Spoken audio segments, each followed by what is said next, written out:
Hi, this is Andy from Black Veil Brides, and we are at the Warped Tour in the UK right now.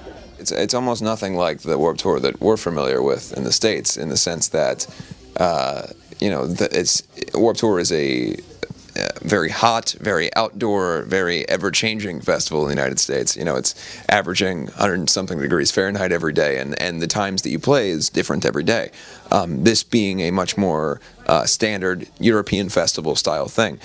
But it's very much the same in many ways because it's a lot of the same people that we know. The stages are named the same things. Obviously, Kevin Lyman being here, a lot of the same production people. So it's almost like, it's like a what-if scenario for Warped Tour. What if Warped Tour was a European festival? This is sort of what this is. What's interesting is I think for an audience, this is their Warped Tour. So you got to really treat it that way. You know, for the kids in the UK, they don't know the US Warped Tour. They don't know the thing that we're used to. So for them, this is their show and this is their day. And so we're not going to treat it like it's so different. We're just going to go out there and do our show. The difference is that we're indoors and we get to have, our pyro and everything, whereas on Warped Tour in the States, you can't very well do the pyro outside and everything. So tonight we'll have our full show, and it's a longer set in the States on average. Warped Tour set's about 40 minutes for our headline bands.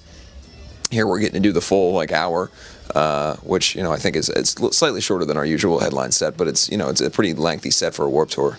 Not only just in this venue, but it's our first headline of a festival outside the United States. And that's pretty exciting for us. We've never headlined a festival before. So for it to be the same festival that's involved with Warped Tour and all these people that we've known for so many years, it just sort of feels right. I don't know if it's necessarily pressure so much as it's an excitement that we feel. We want to go out there and give our best show. We're at the end of a long run on this tour, or on this record. We've been on tour for about 8 to 9 months this year, and so this is our last show outside of the States. We've only got, I think, a couple more shows coming up after this in the States, and then we're done. Then we make another record. We're off the road for a while. So this is our kind of goodbye to England for probably about a year, and so this is one of our favorite places in the world to play. So we want to give it a proper goodbye, and until we come back next time with another new record. Everybody writes in their own way, I think, everywhere we are, whether it's guitar players having a riff or one of us having an idea here and there. But I think we generally write when we're together, or when we're in a position of being in a studio situation. Our one guitar player, Jake, has a home studio, so does Jinx. It's about writing riffs, coming up with ideas, melodies, lyrics, those kind of things, and then when we're together, compiling them that way. We're not a band that's sitting in the dressing room, smacking our knees and humming along and singing a song that way. When you're a band that has kind of more theatrical stuff, 3.5-minute long guitar solos and those kind of things, I mean, the concept record alone that we did, there's no way to really write that on the road, but you can get the groundwork and the idea that way. There was a song that went on that record that CeCe wrote on guitar, and I think that was on the road, just writing a riff, and then the guitar players took it and built it around and made a song. Stuff like that happens, but it's very rare that we go front to back on a song on the road. The thing that happens the most back here is rehearsal.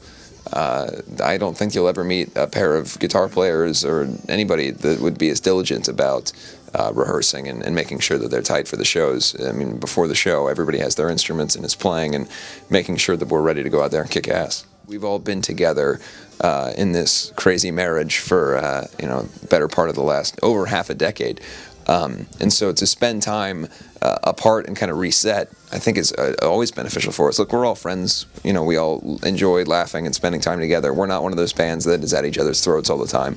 But when we do spend the time apart, we come back and maybe we've all got ideas. Maybe we've all got new, fun things going on, and it makes it that much better to be together and in the same room. Well, I think at this point, we've never had an opportunity in all of our career to make a record that had some time behind it.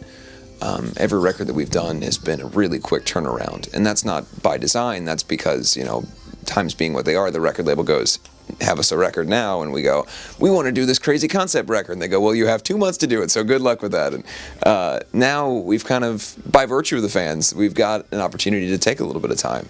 I don't think we'll be the band that you'll see years go by without a record, but I don't think that you're going to see another Black Veil Brides record in 4 months. But we're certainly starting. We're starting the writing process. We'll be in the studio soon. The goal is by the beginning of the year to be working on something new and then to perfect it, and we'll release it when we think it's ready.